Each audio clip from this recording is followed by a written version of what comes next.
Episode की starting में हमें होरी और मियामुरा को दिखाया जाता है जो बातें करते हुए जा रहे होते हैं। होरी कहती है ठंड लग रही है, अब मैं मफलर लाऊंगी। मियामुरा सामने तानिहारा को देखकर रुक जाता है। वे लोग एक दूसरे को हिचकिचाते हुए हेलो कहते हैं। उनके बीच ऑकवर्ड सिचुएशन हो रहा होता है। फिर होरी तानिहारा को पकड़कर उस पे चिल्लाती है, कहती है हे तुम मियामुरा को चुराने की कोशिश मत करना। तानिहारा कहता है मैं उसे तुमसे नहीं चुरा रहा।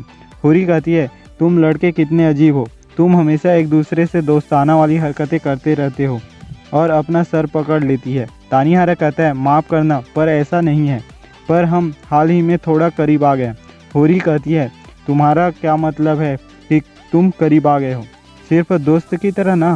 वो कहता है ओह प्लीज़ मैं शिंडो नहीं हूँ। मियामुरा उस पर चिल्लाता है। होरी चौंकते हुए पलटती है और कहती है रुको, शिंडो कुन सच में तुम्हारे लिए वो है? मियामुरा कहता है बिल्कुल नहीं। होरी आंख बबूला होकर कहती है चल तानिहारा पूरी बात बता। वो कहता है मैंने देखा है कि शिंडो एक बार कपड़े बदलने के लिए मियामुरा के पास गया था। होरी मियामुरा की तरफ देखती है तो मियामुरा कहता है देखो वो मेरे घर पर आता रहता है, यहाँ तक कि जब मैं नहीं चाहता तब भी आता है।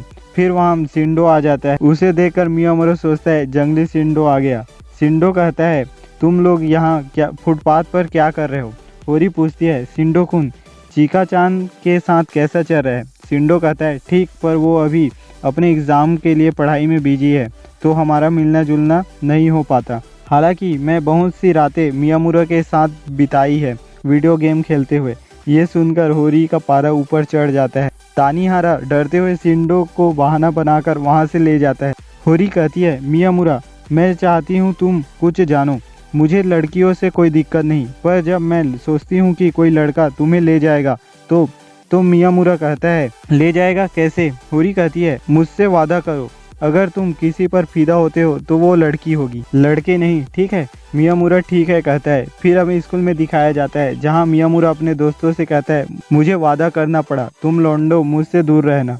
सेंगोकू कहता है जरूर, पर तुम्हें बाथरूम इस्तेमाल करने की ज़रूरत पड़ेगी, तब क्या करोगे? मियामुरा कहता है मैं नहीं जाऊंगा।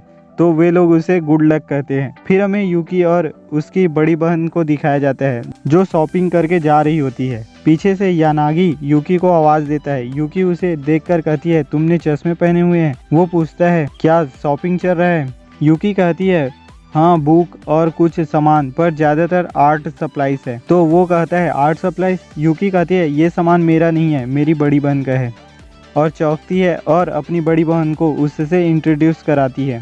उसकी बड़ी बहन कहती है यह यूकी का इतना चिकना लौंडा दोस्त है, और यानागी से पूछता है क्या तुम उसके बॉयफ्रेंड हो? वो कहता है नहीं मैम, उसने मुझे ठुकरा दिया। ये सुनकर उसकी बड़ी बहन चौंक जाती है और कहती है उसने तुम्हें ठुकरा दिया? यानागी कहता है मैं उसके लीग के बहुत दूर हूँ। तो वो यूकी को घूर के देखती है। यूकी उसे वैसे देखने के लिए मना करती है। यूकी कहती है माफ़ करना, मेरी बड़ी बहन परेशानी है। वो कहता है कोई बात नहीं, पर मैं नहीं सोचा था कि मैं तुम्हें स्कूल के बाहर मिलूंगा। रुको, ऐसा नहीं कहना चाहिए, तोरू गुस्सा करेगा। यूकी कहती है वो नहीं करेगा, तुम एक अच्छे लड़के हो। उसके जाने के बाद यूकी सोचती है वो गुस्सा नहीं होगा, मैं एक झूठी हूँ। स्कूल में सभी यूकी और तोरू के बारे में बात कर रहे होते हैं कि वे डेट कर रहे हैं। ये सुनकर सकुरा मायूस हो रही होती है। फिर हमें रेस्टोरेंट में दिखाया जाता है। रेमी और यूकी बात कर रहे होते हैं। यूकी कहती है सकुरा को लगता है कि मैं और तोरू डेट कर रहे हैं। कल उसने मुझसे पूछा पर मैं कुछ नहीं कह पाई। रेमी कहती है क्या तुम मुझसे बात कर रही हो कि मैं उसे सच बताऊं? यूकी हाँ कहती है। रेमी आगे कहती है मैं इसके बारे में चुप रहूंगी अगर तुम्हें मान लो कि तुम्हें तोरू पर क्रश है। यूकी कहती है ऐसा नहीं है। रेमी कहती है तुम अनफेयर हो, तुम्हें नहीं लगता? यूकी कहती है सच तो ये है, पर सीन कट जाता है। फिर हमें यूकी को अकेला दिखाया जाता है जो सोचती है मैं जानती हूँ कि तोरू मुझे उस तरह से नहीं पसंद करता, हमें उसी दिन नाटक बंद कर देना चाहिए था। शायद मैं चाहती हूँ कि वो हमारा झूठ असलियत बन जाए। ये उस नाटक को लेकर बात कर रही होती है जिसमें तोरू को नकली बॉयफ्रेंड बनाई थी। फिर हमें स्कूल में दिखाया जाता है जहाँ होरी कहती है यूकी को लगभग एक हफ्ता हो गया है, कोई स्कूल नहीं आ रही है। वे लोग बात कर रहे होते हैं, तोरू का ध्यान नहीं होता। वे लोग तोरू को पुकारते हैं तो तोरू कहता है माफ करना, क्या हुआ? होरी कहती है हम यूकी के बारे में बात कर रहे थे, तुम कहाँ खोए हुए हो? क्या तुम्हें उसका मैसेज आया है? वो कहता है नहीं आया, शायद वो परिवार के झमेले में फंसी हुई है। फिर हमें यूकी के घर में दिखाया जाता है। उसकी बड़ी बहन कहती है चलो भी तुम्हें अब स्कूल जाना चाहिए। वो मुंह मोड़ लेती है। उसकी बड़ी बहन मारते हुए कहती है मैं तुमसे बात कर रही हूँ। आगे कहती है हुरी-सान नाम की लड़की ने कॉल किया था। उसने कहा कि तुम्हारा फोन बंद है और उसे समझाती है कि अगर तुम्हें कुछ चाहिए तो कह देने में कोई गलत नहीं है। तुम बचपन से ही ऐसी हो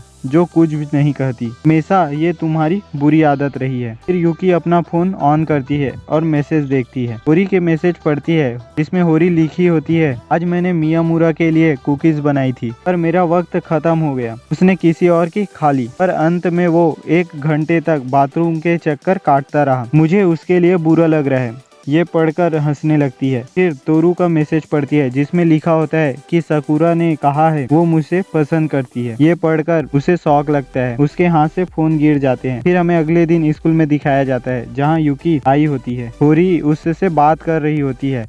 तोरू उससे देखकर उसके पास जाकर कहता है क्या हम अकेले में बात कर सकते हैं। फिर हमें छत पर दिखाया जाता है। यूकी सोच रही होती है शायद यही हमारे नाटक का अंत होगा और कहती है तुम मुझसे क्या बात करना चाहते थे, जल्दी कहो, यहाँ बहुत ठंड है। तोरू कहता है तुमने मेरा मैसेज पढ़ा था। यूकी कहती है हाँ साकुरा को लेकर। तोरू कहता है जब उसने मुझसे वो बात कही कि वो मुझे पसंद करती है उसने कहा कि उसे कोई जवाब नहीं चाहिए। यूकी कहती है क्या उसने कहा जवाब नहीं चाहिए। तोरू कहता है शायद उसे पता होगा कि हम एक दूसरे को डेट कर रहे हैं। यूकी कहती है तुमने उसे सच क्यों नहीं कही। तोरू कहता है मुझे पता नहीं, बस अंदर से ये लगा कि मुझे नहीं बतानी चाहिए और वैसे भी मैंने तुमसे वादा किया है कि हम डेट करेंगे। यूकी कहती है मान लो हम डेट नहीं कर रहे होते तो तुम्हारा जवाब क्या होता। तो तोरू नहीं करके कहता है। यूकी सोचती है मुझे लगा उसने हाँ कहा होगा। मैं एक बुरी लड़की हूँ।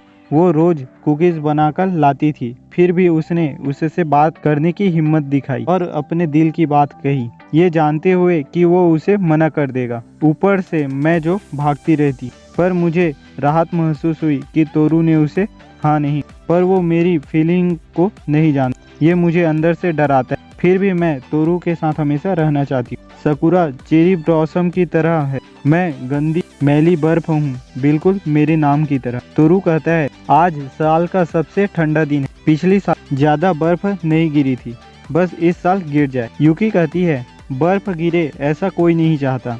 तोरू कहता है तुम ऐसा सोचती हो पर वो खूबसूरत होती है। यूकी कहती है शुरू में और उसके बुराई करने लगती है। कहती है सभी को गर्मियों में बर्फ पिघलने का इंतजार रहता है। तोरू कहता है बर्फ गर्मियों के कारण नहीं पिघलती, वो तब पिघलती है जब उसे पिघलना होता है। क्या अब तुम समझी। यूकी कहती है वो पिघलती है क्योंकि वो गर्म हो जाती। तो तोरू कहता है तो तुम्हें क्या लगता है साकुरा ब्लॉसम उसे पिघलने के लिए कहती है। यूकी सोचती है ये आखिर क्या बात कर रहा है। मुझे यकीन नहीं हो रहा कि उसने ये सब सीधे मुंह पर बोल दिया। फिर भी मुझे इससे खुशी हुई और कहती है तुम सच में बेवकूफ हो तोरू। तोरू कहता है होऊंगा पर तुमसे बड़ा नहीं। ये पहली बार है जब तुम इतना हंसी हो। वो पूछती है तुम्हें कैसे पता। तोरू कहता है तुम्हारा दोस्त हूँ, इतना तो पता होगा। फिर हमें स्टूडेंट काउंसिल रूम में दिखाया जाता है जहाँ सेनगोकू साकुरा से कहता है वो जरूर बेवकूफ होगा जिसने तुम्हें रिजेक्ट किया। ये सुनकर साकुरा रोने लगती है। सेनगोकू उसे समझाता है